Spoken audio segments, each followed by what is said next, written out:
nala sona ambina taw yoro kelenna ambe babul hilm wal anat wal rifq ambo hadisa walawlana ambina wulnode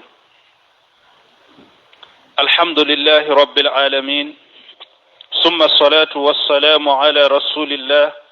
وعلى آله وأصحابه أجمعين. وعن جرير ابن عبد الله رضي الله عنه قال: سمعت رسول الله صلى الله عليه وسلم يقول: من يحرم الرفق يحرم الخير كله. رواه مسلم. بسم الله الرحمن الرحيم، والصلاة والسلام على نبينا محمد وعلى آله وأصحابه وسلم تسليما كثيرا. سبحانك لا علم لنا إلا ما علمتنا إنك أنت العليم الحكيم. أستغفر الله الذي لا إله إلا هو الحي القيوم وأتوب إليه. اللهم انفعنا بما علمتنا وعلمنا ما ينفعنا وزدنا علما. آمين آمين. بيتنا سوية هجرية باكلة أني كمناني أني بيناني أني فلا شهر شعبان من هجرة سانكالو سجنا بيسوي يوم مغني فلان ميلادي نصارى كجاتي با فلاني مغني كله سانكالو نانينا بيسوي نيه ودورنا ده ambe bako jikurni golo fula masjid salamu kono darasu be imam an-Nawawi rahimahullah wa ka kitabu kono riyadus salihin bondami na ko munyu anika ko kenni bashigin ye anika hinna koula anya hadisa do kalala بي حديثا من كلنا أنك والنذرير بن عبد الله رضي الله عنه حديثا من الجرير بن عبد الله ملك جيكبواما قال: سمعت رسول الله صلى الله عليه وسلم يقول: كو علي مچيدم بافو من يحرم الرفق يحرم الخير كله. رواه مسلم. ko ciden konni alay mogo min kumantiya nogoya laika ko la doro alay kumantiya ayi haramiya hera bela ni hadisa ye munyira imamu an-Nawawi rahimahullah yenni hadisan nati hadisan min banya mayani nogoya ni hinna ye kola tuma minna kunna bima kum man yuharimu rifiqa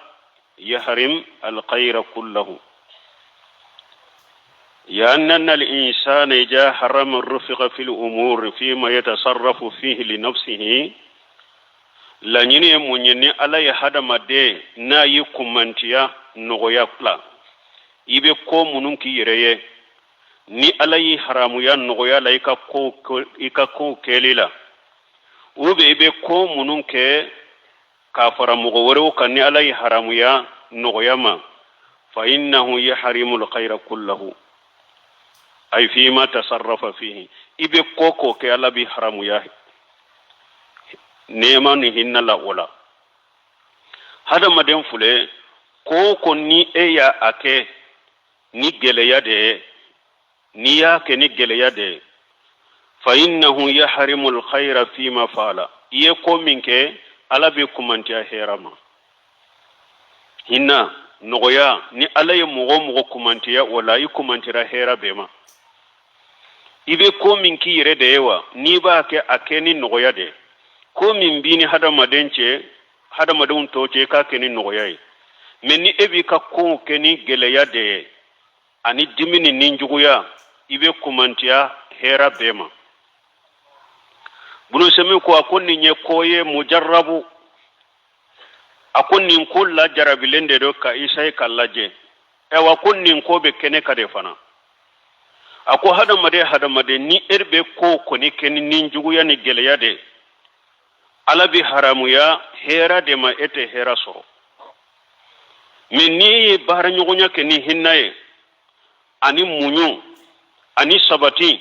ani dusukun ferelembe hera uke hasala la khairin kathir ibe hera chamande soro hada made koko ni ba ke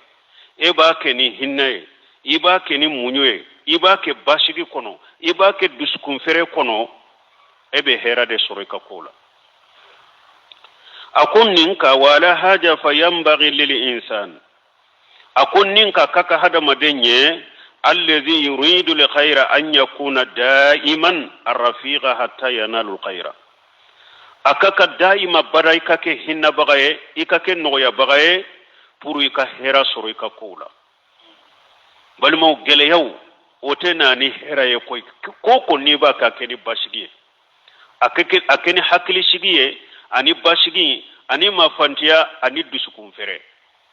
min ni ka iko be ko keni koroto de ani geleya de ani ninjugoya akacha ala fete hera surfoila ni nuyu keni nogoya dusukun fere sabati bashigi konona la ibe hera chamande soro akaka hada madenka ni fana fara ewa ikabara ukaika kola koko ni bake akeni ni la halade kumi chide nya fochogomi aha. وعن أبي هريرة رضي الله عنه أن رجلا قال للنبي صلى الله عليه وسلم أوصيني قال لا تغضب فردد مرارا قال لا تغضب رواه البخاري.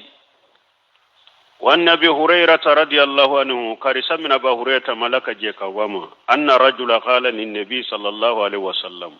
ko ceedo de do ako cide ma awushini ako nyamari kando dinema nyamari ani ko doye nkanyana maya kono komi nimba ke nabin nafa qala ciden ko la taqdab ako ikanake mogoye soni na dimi ube ni ka dimi ka teli ikanake mogoye kana to ka dimi faraddada mirara ceyi sagira ka kuma ka kacaya washiya kankanye cide mafoi faraka kuma fuloinka la taqdab ciden kombe washiya kammin kiye kana dimi lanyini ye munye kana ke mogo min ka dimi kateli soni ibe dimi ni koko isoro ibe dimi kana ke mogoye ke mogo de mogo min mafantilendo ni ka dimi manteli parce que dimi fule abe komi tasuma kami de ni setane ba fili hada maden dusukun kono na fili lay dusukun kono doro dusukun be wuli de ode yato ni hada maden dimina doro akan fasaw be finye ani aka joli shiraw bu be finye nyew be bile summa yanfa'al al insanu hatta yafalu shay'an yandamu alayhi o ko fe dimi be hada maden bilam min na ninni be kera dimi ye tasuma kamila madero ni tesane ba fil dusukun kono ave dusukun kala ya fo ka wuli kan fasaw ulu be e wa finye de nyewu be bile donc wibe ta ko do yere ke ko do ke yere be nimisa minna ni diminana cire nye washake ninche nye ama washaka e ko shiralanye ama washaka ye ko salli ama washaka ye ko su munna parce que cide nya yira ninche min fule ninye akalla hala ko min ba nafa aka dimi de kateli nka washaka ye de dimi baliya inde la wode ba nafa parce que cide nka seba tumbe nun kolosula ni e na nafe ki kanyinin ka fendola ube ko wosha kan kenya abe elaje na ya do eni ko min keli kaka donc abe wosha kan keni ni okosugude nin che min fule ninye cide ma alla nya siranya foya ma fo siralanye ama fo salli ama fo sun anunu na nyogona nunu ma foye de ako alema de ikana dimide aya do dimi baliya de ba alen nafa kanyana ma yakono abe komi abi hurata fule cide nye woshi yake abu hurata ni ko sabai ko kalo aka tile sabasu aka wotiri ke sana aka shinogo aka wotiri ke cire nyo o shaka ayoke abu hurairata wa awsa badradai bi misli zalika abu dardai fana yawo shakan kan ni una nyugonai abu hurairata ta wo shakan sabai munye kalo kala tile sabasu donc ikana sino gabara fu ki kawotiri salli arakatali duha walha waqati karakam fula salli awo shakan nyugonake abu jari fana ye parce que cire nyado nunu ni ode keli kaka aye wo shakeni uluye ni oye wa yado ninche fana kala halala ko akadimi de kacha donc aye wo shakan kai ko akana dimi munna wo shakan kira Abu Hurairata ko sana kasinogo ale kaka wotiri salli parce que sufela la Abu Hurairata tumbe sugula ni ciden ka hadisa udurusuliye ale tumbe sugula kashianya na ciden ka hadisa udurusuli de kama su labanna dara sinogo be shekata atese kaka wotiri salli donc ako sana ale kada akaka wotiri salli kalo kalo katile sabasu awa ninche ya do akadimi de kacha akwa kana dimi fule dimi be hada maden bila kafir kuma folila ni hada maden diminara dimi bi bila kafir kuma folila dimi be sheka muso mogo bila ibi kam muso yere bila dimi ko jugu be ke sababu ye ibi kam muso bila dimi ko jugu be ke sababu ye mogo ba goshi ala nyedriba ummahu dimi be ke sababu ibi ba goshi dimi be ke sababu ye ibi fa soso komi obe kene ka chogomi o doni ndo chogomi o kofe be hada maden soro ni hada maden min dimina na yen nin ko ke nin ko nunun keli kofe ni dimi tara ka boala droit ben nimisa aben nimisa min kacha kosobe mogo kacha mogo munun be nyinin kalike aha ne diminana nyinka musobila ubuka musobila nu diminana do be musobila ni dimi tara ka bola doro nyinin kari de be wuli ni diminan ka muso koro nya bila ni diminan ka muso koro nya bila sinya saba ni diminan ka muso koro nya haramu ya uruna nyogono o koso hada made kana dimi parce que dimi bi bila ko dola ko munu ni be nimisa wala la taqdam dimi fule aben no de to hada fala sakka la sakka annahu yusaru ala al insan hatta yatasarrafa tasarruf al madanin dimi be ke sababu ke hada maden bila chogoya dola yerere ibi ka baharaw kan ibe ko ke komi fato de ibe ke komi fato wodi ato don ke bago doko konni hada maden diminara idika dimi gele yara dimi sera degere doma ebe kuma munu yere fo e yere tika kuma fotaw kalama ko yika kuma uniye kuma min fo dimi sugula ika kuma utejate o dimi sugu be al ighlaq dimi bina sugu ya dola fo e yere ko bebe dasogo ila e yere tadu be kuma min fo yere don ke ba ko ni mo ka dimi sera o degere ma jate tika kuma wula ni kiya ika musobila atebila o be fuga hawu bolo hada maden ni dimina kase degere dola ibe kuma munun fo yere tu kalama ni yika musobila ika musotebila ibolo ni ka dimi sera o degere ma haribe do munun fo te saka jabe parce que jate tika kuma uka parce que ba ke ka kuma de kasoro haklite donc o de koso hada maden ki yere kolosi ambe ala deli ala kala fi ala kan kisi hada maden ki yere kolosi dimi ko juguma ani kake moyi dimi kana teliya cide nyo oshi akande ke nincheye ayado ninka dimi de kacha tumame ako cide ma oshi akankinye ako kana toka dimi ako oshi akankinye ako kana toka dimi ako oshi akankinye ako kana toka dimi donc dimi bena ni nimisa chaman de hada madembolo hada madenka ke sabali bagade ikake munyu bagaye ikake mogoye mogomi ni hari ni dimina ibese ke kadimi mina odiyatu hada maden ni dimina na cide nyo furada madofo akoni hada maden dimina na afo auzu billahi minash shaitanir rajim ube ikasallijita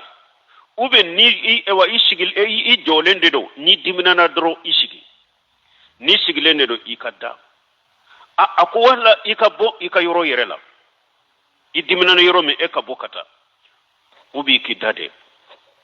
nonu nye furawye ni chide nyofo ni mugo min diminana ika ofrawke auzu billahi minash shaitanir iko ofo ube ni jolendo do ikashiri ube ni shigilendo ikada ube ikidade ni diminana doro kana kuma de idade ube idiminana yoro mi kelebi bolo yoro mi kabokata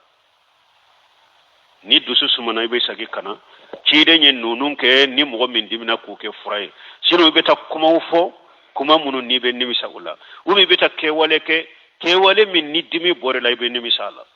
ala kan kisom amen وعن أبي يعلى شداد ابن الأوس رضي الله عنه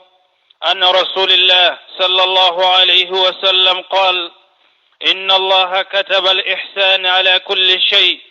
فإذا قتلتم فأحسنوا القتلة وإذا ذبحتم فأحسنوا الذبحة وليحد أحدكم شفرته وليرح ذبيحته رواه مسلم. والنبي يعلى سداد بن أوس رضي الله عنه كارثة من نبي يعلم سداد بن أوس ولك جيكابواما أن رسول الله صلى الله عليه وسلم قال ko alaka cide kisini nema baka ko inna Allah kataba li ihsana ala kulli shay ko ala ya kam masariyaye ko namba ke anka ke ni ke chogo nyumai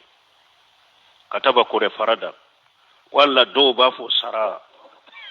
sara li ihsan fi kulli shay ala ya ke sariyaye ko ni ba ke ika ke kanye ake ke chogo nyumana ala yo wo ke sariyaye anka فإذا قتلتم فحسنوا القتل هر الناب فغليدك أي فغشوني يادو سريا يقودو دغاني فين دو دغاني أنكو فغا هر النامبو فغاري أنكو فغشوني وإذا جمعتم فحسنوا جبهتا نابك هر كانتغلي كفراي كانتغلي يادو چويا فلاديرو فغلي يد ميمبه فغا كابلا ويد كفغا kantigeli yede mimbe du ka kantige ka du kantigeli yoye fagali ye minte du abe faga kabila akatora kama ube sariya kanyamari kama ko akafaga koma bonu pervela tige chogome jibi hayede mimbe kantige ka du difference bunu nyogonche nu ko kafaga oye minte du kafaga kabila nu ko ka kantige oyede mi sogo bedu bon munu sego be du chogo ya fulade naharu be azibu hibe minye mishin ani saga ani ba wamba fu kantige uluka kantigeli kan sanfela kantigeli beke oyoro de la ni ko an naharu o beke nyame de la afana beke kandela me kandugu mala kana disila nyame be ta be ko de la ba fu man nahar mishi uta ba fu mazimuhi o beke kan sanfela de la nyame tabe ke naharu be ke kandu malala kana disla nin fula de kantigeli fewnya donc fagali few don ke bawo ye fagali few tila kata tila yoro masaba fagali few ndo be silamiya sariya yere de ko ulu ka faga awan ni be har o fagali few faga o faga chogo nyede misali la alfaratu wa lihayatun ولأخرب ولهدية وكلب الأقور حديث سهل نانا تشيدن كنونن كفقا إيه يرو إبه حرام لو إته حرام لو نونن كفقا دي donc ni nunu nubu faga u faga chogo nyede ka fo silamiya sariya ko an ku faga iku faga chogola nube la jaba kamella jabala ka sorute sai kanoke u faga chinya kele il faga chogola nu nimbe bo jonna nu be lafi bu faga chogonye misali la nyina fule ante nyina minani kolewa ni islamia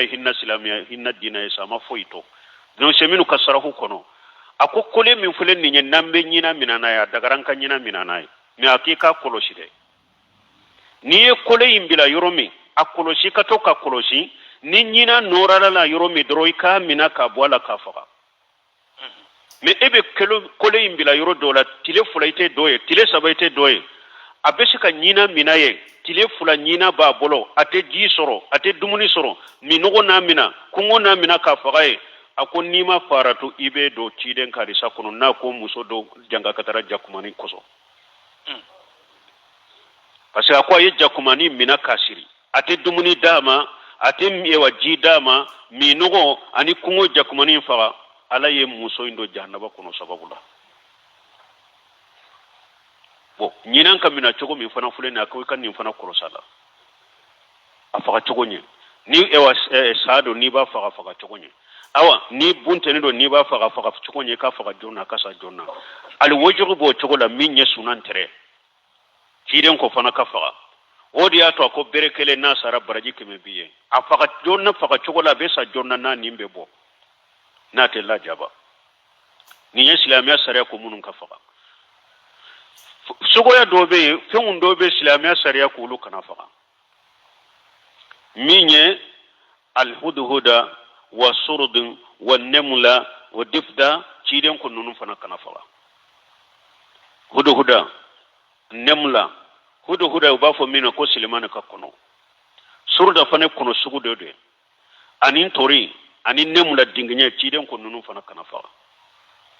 ibe nunun toye me doni kaba ko har kiden ko munun fana kana faga ni e toro itora te shaka boy ka fana foi ku faga da ibu faga ni nugo faga ibu faga chogonye nin te fulayewa sabana ko do be kide ma fa ka faga de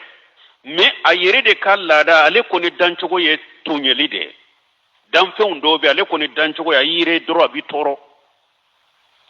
doni kaba ko dan fe min ka chogo ye ninye har ni kide ko kana faga iba faga aka tora lin kama yuji taba min kal dan chogo yere de ale ko ni ye mugo ye dro bi toro de o dan fe sugun bu faga me ni bu faga iba faga chogo nye dan fe undo fana be silamiya sariya ma fu ka faga ama fu ka bila o dan fe sugun doni ke ba ko na tora malesima atora masima toye me na tora serima iya do tora in fana tese ka boy ke ba fana faga me aba na be faga be afaga chogo be nyede afaga chogo la na be sa jonna na ba yire so bo nan ko nin ka ke qisasu do qisasu faga libe ala ko ni mogo ye mogo faga ya tuga sabatiraka aka faga sariyala ni min faga na kan wori juma yafa abe faga bo nambo faga yala amba foko fana ka faga chogo kanyewa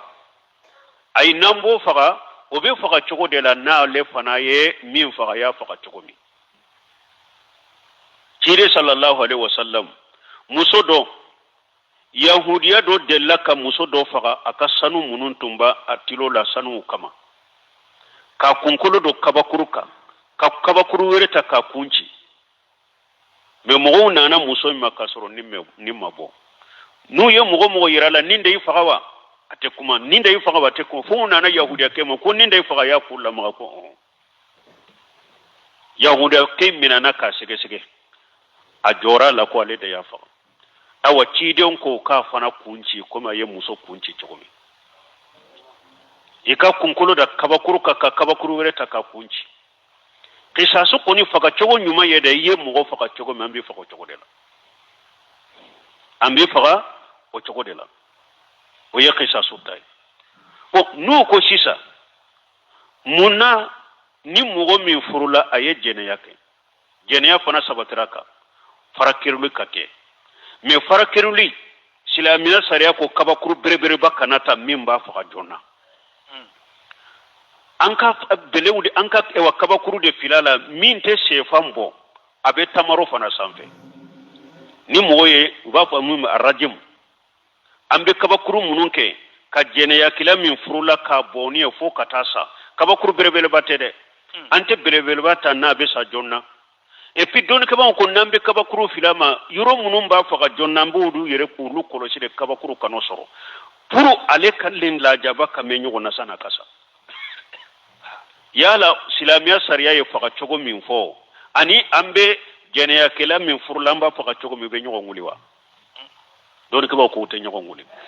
anya fo chogo min furla ye jene ya ke namba farakeru amba farakeru ni kabakuru de ate shefambo abe tamaro sanfa ambe to ko de ke kabo fo kata nimbo ya do be me la jabala de me munne wala sama uko parce que jene akila fule na be jene yake abe damu mi soro farikulo de bebe damu soro donc wala nabe faga fana fu farikolo yoro be kala jabare odi yato jene kila farakiru cogo kera nin cogo la parce que jene yala i farikolo be de ye damu soro maniji boto wala ni fana be faga fu farikolo be kala jabare so odi yato ale be faga nin cogo la ani sariya faga cogo nyuma te nyogo ngude ani ninde kaka sariya ba faga o cogo de la ni nye faga li fewunye bon mi nye kantigeli fewunye nabe kantigeli ke aye kantigeli cogo nye oyede ibe mishi kantige iba fe ka ewa saga kantige iba fe ka nyame kansogo e ba fe ki ka ba kantige akoy ka kantigeli cogo nye kantigeli cogo nye li cide nyire ye do fo ka faraka wali yuhidda ahadukum safratahu ika muru min ni bena kantigeli ke ni muru nye adajia muru indajia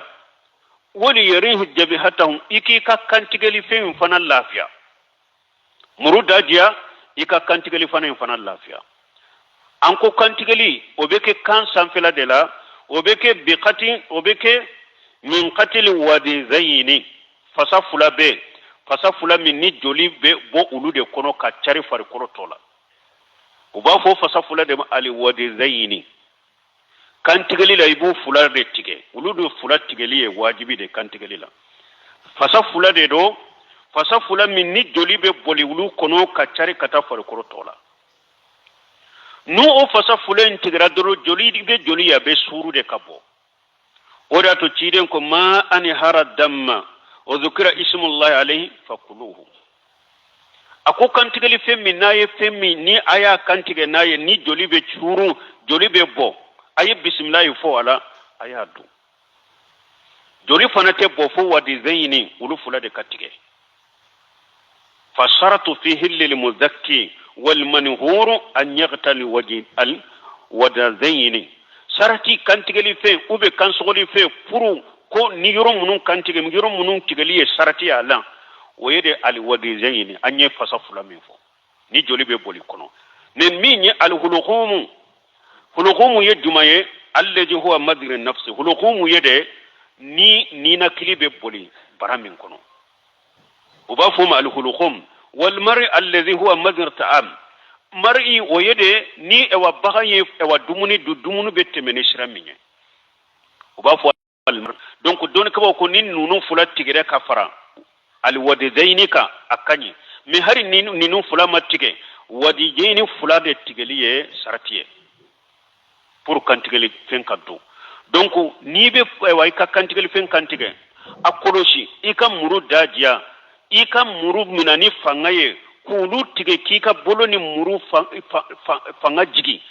kantigeli fen ka kantige jonna nunun katige jonna aka hireso muru dajia ika keni fangaye oda to don kaba ko kantigeli adabula iba fe kamin kantige ni sagado sisa ibada anuman kereka muru be minani kinimboloye ibe numan bolo ke kasaga kunkolo mina ibe muru minani kinimboloye ibi sen diga kanka ki bolo ni muru ni fanga boli akanka ka dajia ay do be ala bube sawaba ma do be nulu ye muru minata dajia lendo yu sinya kele doro ya sama doro fasafula imbetige ala yoke adoye bo hari ni sinya kele maseka utige ijija kuni kani fanga ka ukasika tige jonna kasa akallafia no shewun ba fo akasarahu la ya munum ba ke kasaga shewun be mina ube do be digaka ube kantigeli fella jabare iba shewun au shewun bilade kande be digi ibi shende digi akanka kan numan boloke ka kunkolo mina ka kinin boloke ka muru mina ka kantiga shewun bilale kato abulu sama shewun yere fili lende be ke sababu ka joli boli noya shewun to ya kulu fili de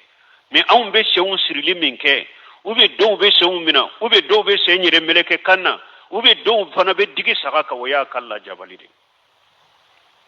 shewun be bilaw ka fili de akulu fili de ewa puru joli fana boni kan noya kantigeli be ken ni cogo de la sanfila kan safila la nin fasa fula bitige awa naharu beke kan dugumala de la kana disila muru ka dajiya kantige life ika kantige akan lafiya aka yire soro jonna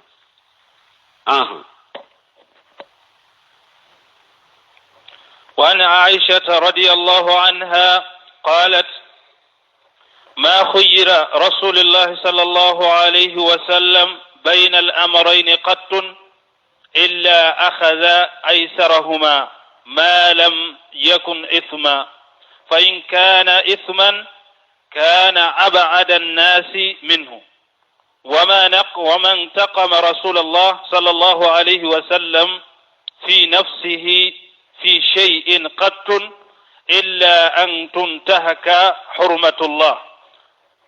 فينتقم لله تعالى متفق عليه. ما بنسمي كمانا بورا حديثا من اللبا يفعل يوفو أن يني حدو يسرق مغمي من فقط أنيافو أكفر فقط نيمانا فونا يسرق قصاصو donc nanye momin faga haddu de la salli be kewka mana ye jene ya deke anya haddu bola ka faga salli be kaka aye mogo de faga anya haddu bola salli be kaka mbe do ukaye meni mogo min ni anya faga amma man qutila kafira murtada fa innahu la yudin la yad'u lahu birahma wala yaghsil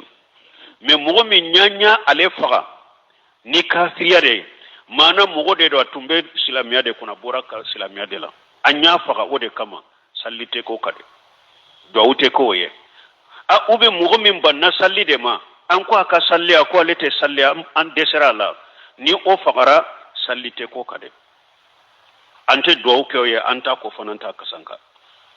alaka kuma koso ma kana lin nabi wal ladina amanu alako te daga nabi nyumaye ani mogo munu liman yara an yastaghfiru lil mushrikina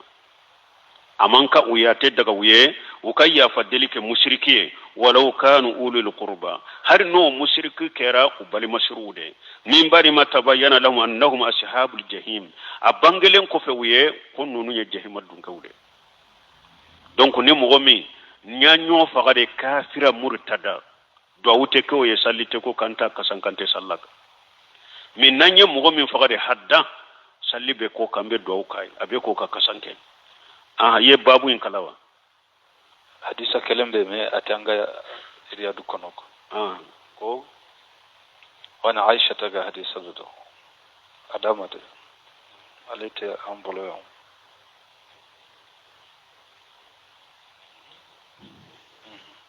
labanta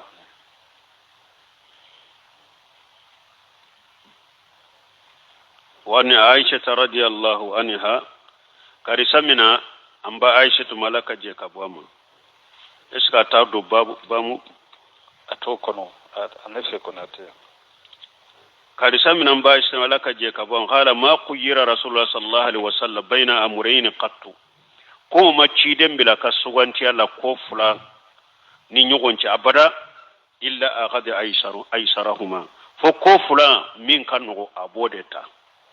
ما لم يكون اسما فنا ياسرو وكونو من كرا جنوب كويده نوي كوفلا بلا تشيده ني نيغونچه كوفلا نين كان نغو نين كاغله ابي نغو مايندتا مننا ياسرو نغو مايني على سوسو ني جنوبيه اتوتا de تشيده de ba mabbo o makatame mo beka ما لم يكن اسما فإن كان اسما نا يسر كوسو يجنبو ده كان أبو أدى الناس منه تشيدن ده بمبو ولا كتم بك وما أنت خم رسول الله صلى الله عليه وسلم نفسه في شيء قط تشيدن ما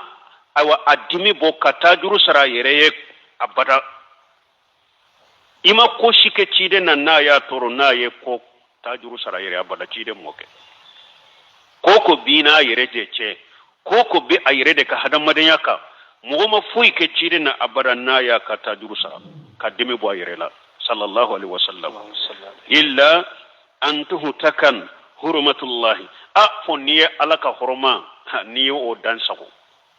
mana ala soso ni ala koni soso cire nyana fayantaqimu biha lillahi ta'ala ciden bella jaba be tajuru sarabo ila ka ijanga kata alaye masamin kortaleno nu ko ciden munyunande ciden sabarelendo ciden matajuru saramo gola bada oye ayre ka kunkona fende de mimba yere ka hadamade nyaka medina tede alaka dina ni koko dilolembe ala de la koko be dilo ala ko de la ciden to mwasiye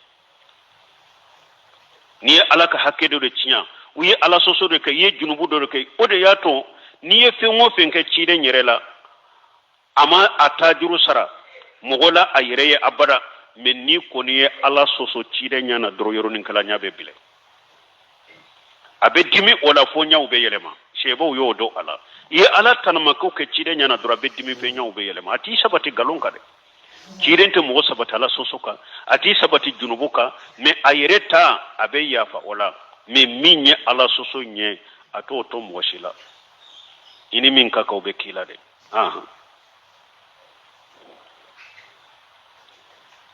abana abana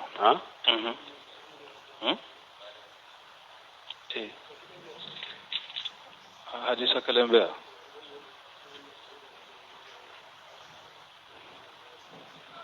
وأن ابن مسعود رضي الله عنه قال قال رسول الله صلى الله عليه وسلم ألا أخبركم بمن يحرم على النار ko ciden kon kaw kibariya ba mogo min be haramu ya jannaba tasumaka aw biman tahrimu alayhi an-nar uben ka kibariya mogo mi tasuma be haramu ya kan ko fawyewa tahrimu ala kulli qaribin aw tasuma mogo haramu yara tasuma ma ube tasuma ya haramu yara te mogo jani mogo niba ko ke kigere alala mogo girelendo alala ni ala bato ye hayyinu layinu ni ka ko kan no sahala ika ko beke no yala tasuma be haramu ya nintigima mogo ni mogo no mando aka ko kan no aka ko be ye no yaye tasuma haramu ya nintigima ube nintigi haramu ya tasuma ma ni hadisatun wiya hadisayn bo qala hadisu hasan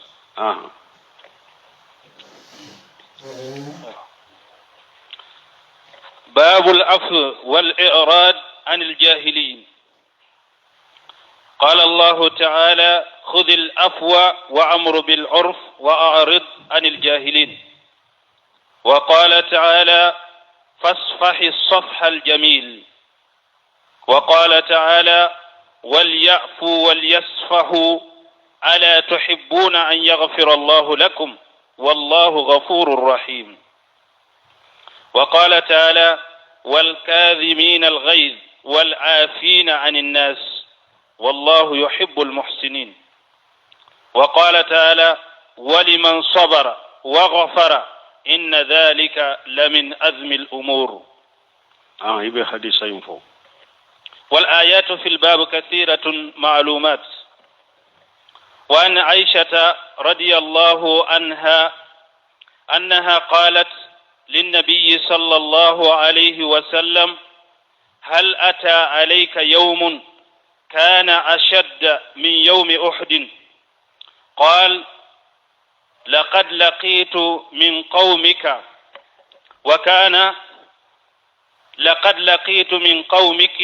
وكان أشد ما لقيت منهم يوم العقبة إذ أردت نفسي على ابن عبد يلال ابن عبد كلال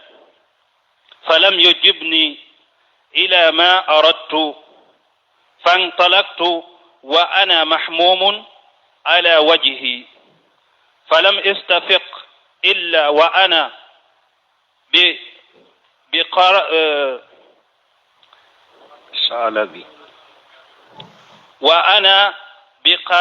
بقرن الثعالب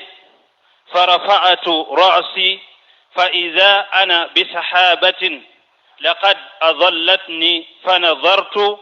فإذا فيها جبريل عليه السلام فناداني فقال إن الله تعالى قد سمع قول قومك لك وما رد عليك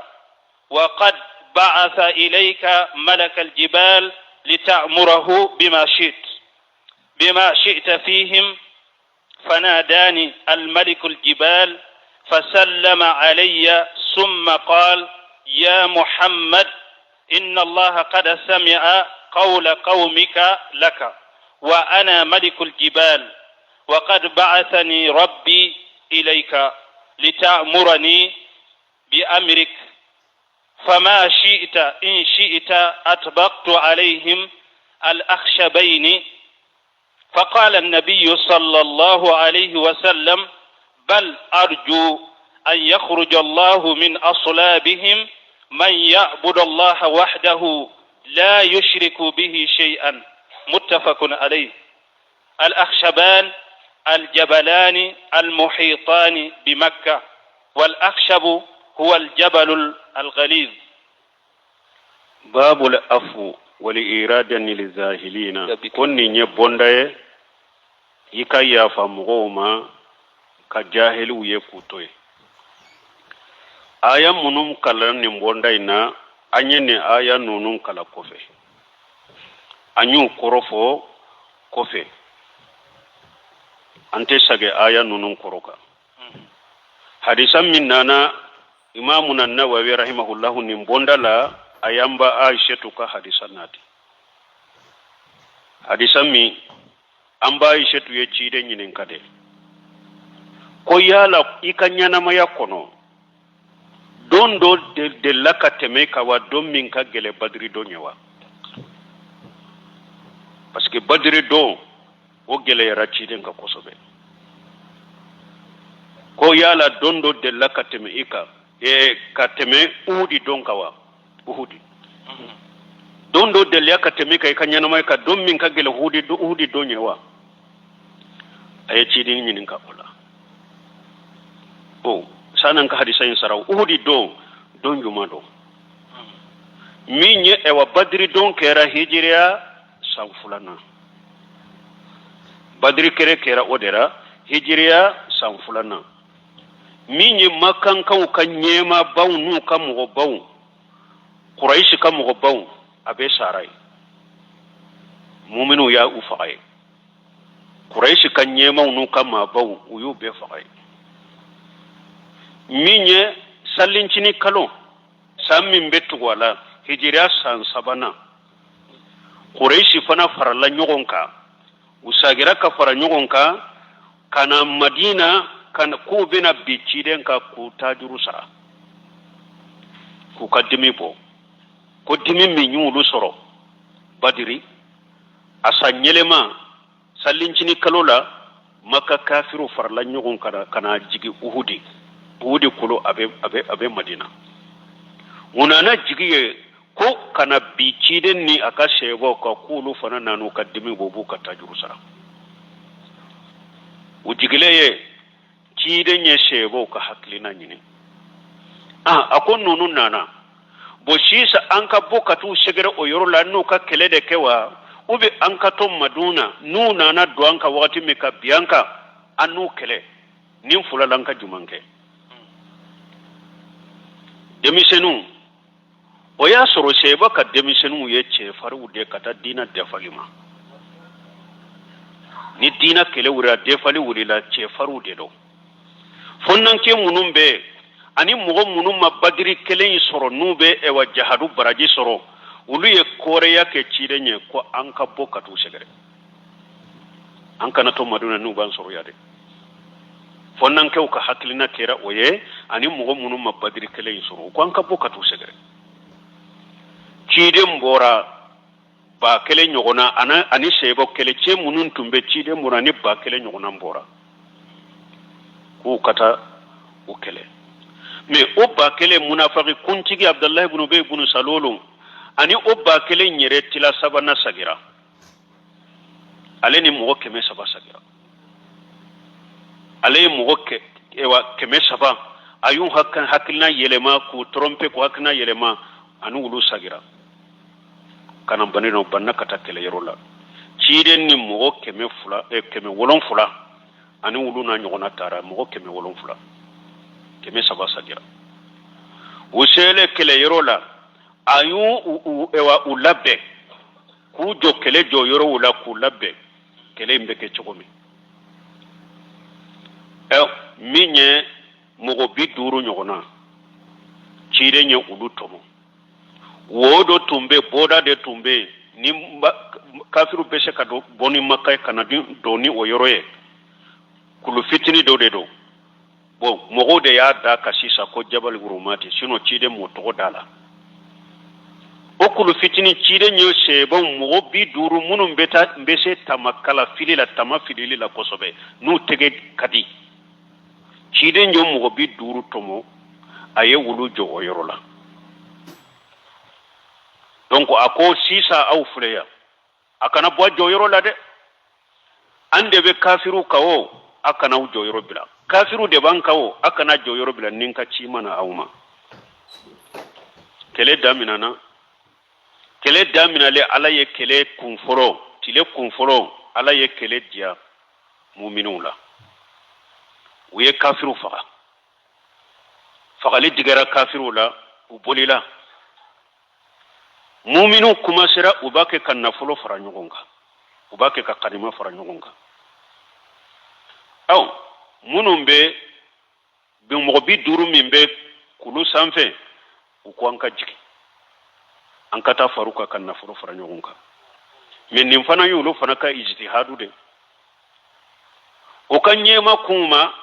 abdullahi ibn jubair akuma ayu hakili jigi ciden ka kuma la ko akana ka joyoro bilade ciden kan ka to an ka joyoro la na kan nyamaru kan mana an kana bon ka yoro la de akana bo ka yoro wula akana danteme aw ciden nya bila min kan ayo ke wala ta tadun sawan lana wa alaina ciden ko kana dantema kana bo ka yoro la aka to ka yoro la kafiru bu kawo ube kafiru ka lakinnahum afallahu anhum me addo alaka yafuma shebau tele yarala ujigina uchaman jigira tumami uchaman jigira ja quraishi fana uluka sotigu tumbu ukofe quraishi fana kafiru ka grupu de tumbu ukofe sotigu ulu yeddo yoro soro shisa o sotigu Khalid ibn Walid tumbula ani Ikrimata ibn Abi Jahl aya sorulu masilamiya ja ulu fanani grupu do tumbe kulu in kofe ni mo dubi duru de tumbu bale mutese kado nu tumamu yaye ulu chaman jigina uyu ka joyoro bila udonna silamauka nunu sotigu donna silamauka fanga sagira kana kafiruma ado ye mogobi wolon fula uyu shedu suya mu'minun la o mogobi wolon fula unyema ye asadullah wa asadur rasulih hamjata ibn abdul muntalab amun nabi sallallahu alaihi wasallam alaka waraba ani ciden ka waraba hamja ciden yere binanke ciden tumba fe kosobe ciden tumba bonya kosobe obe mogobi wolon fula la mogobi wolon fula min tora badri kele kale bula o do geleya ya ciden soro parce que abe hamuja fe aba bonya ale ka shebo mobi wolon fula sara udi don gelera ciden ka ciden yere uya goshi anye dawula wasajjuhu ka kunkolo joge joli tumba ke kasuru ka bo ciden ka kunkolo la ana anye daw ade muso fatumata bake ka joli tejo atara debe kolo do de jani ka debe kolo in ka buguruje ka do ka suru ka do jogili dayin kono joli jora ode wa kasara rabaiyatahu uye cide yele nyununu uyu kai ado uye cide nyu kai balawu ya soro odo balawu min ya soro balawu min kabbo o balawu na alakum masamin kurotale no balawu na ako walama asabatukum musibatu alakum masiba min yawsoro uhudi do qad asabutum misliha aw yo nyogona fulake kafiru la badri do nyogona fulay jumay parce que badri do mu'minu ye mogobi wolon fula faka kafiru la kama mogobi wolon fula nyana mayamina donc alako masiba min yawsoro uhudi do aw ya nyogona fula de ken nonona qultum anna haja tuma ni nya awu soro uhudi do ako cidema ni nya soro ni yoro jumaye qul ma murafuye huwa min indi anfusikum mi nya soro uhudi do asoro yoro abora wire defe inna allaha la kulli shay'in qadir ala besefem bela wama asabakum yawmal taghal jam'an alakum minya aw surutuma mi jama fura benna kafiru jama ani mu'minu jama fa bi idnillah akhirani alaka jende wali ya alamal mu'minina ani puru alaka mu'minu do balma ciden so solimani fama dama al-amru bi idni fa huwa khairu min ni ko min kirani alaka jenye waye herade awa ni nyegele yae ni gele ya min ciden so sallallahu alaihi wasallam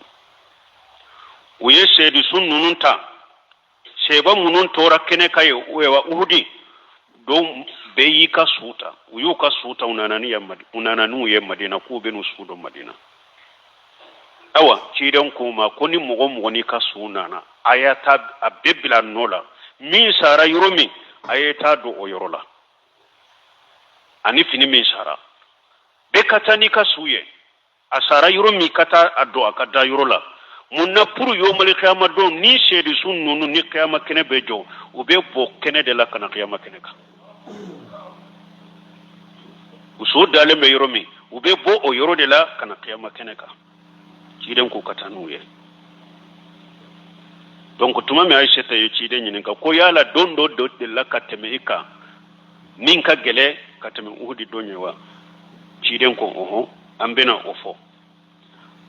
o ko fe gele ya to munu nye ciden soro ni wakati ya soro ambo ofo mbalmo ni dina ni ko ibata atenya gele ya bu soro de nan sagira kata hadisama wani aisha radhiyallahu anhu karisamina ambash malaka je kabwama أنها قالت للنبي صلى الله عليه وسلم أم باشت كوتي دما هل أتى عليك يوم كان أصد من يوم أهدي أكو يالا دوندو دلك أنا إما دوم من كجل أهدي دنيوا قالت تيدنكو لغري لغيت من قومك أكو أم باشتما أكو ني كودو سرو كبويك مغوفة بس أم باشتو يرى قراشي كان كده أبو بكر دموسو ديدو taifan kawye kodo ke ciden na ciden bino ode lakari amba shi to kam wode do kurase gan kawde do akonye kodo kumbe nyogonya ka boy kam wallahi nye kodo kumbe nyogonya ka boy kam wofe wa kana asaddu ma lagaitu minhu yawmal akhabati ako o doin ka gele en ka kateme akhabadonga yiji araditu nafsi ala ibn abi ya lala ibn abdul kulayli kabila dode do utumbe taifa tuma min tara o kabilai ntara nyire jira ulula mana katan nyire du ewa nyire jira ula puru ukashekin deme dinala parce que adama den fulen ni dina ni koy bajo fo alaki demede ka deme bawo de bilayla de fo deme bawo de ka soro ila munum be se kiteme ciren tara o deme bawo de nyine makan kaw tuma mi uluka grenten nu ka tora bonyana cidenka ako akata taifa lalla na boda soro yoro fanala na deme baga soro lu fanala ube sekin deme chogomi aya soro taifan kauka jugu kateme makan kauka ako tuma min tarin yire ire la puru u kasekin deme falamu yazibuni ila ma arditu ako nyemu nyini ufe umin jabi ala nyemu nyefu umin jabi ula فانطلقت وانا محموم على وجهي اكون نتارا محمله فو يري حق محمرا يري حرم تنيري كلام يري حمي بلو فلم استطيع الا وانا بقرني شالب ما بون يري كلام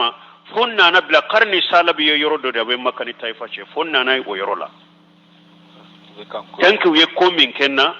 ayin toro kin hammi nti hari nyere kalama mbe bum nyere kalama fonna na bi qarni shalab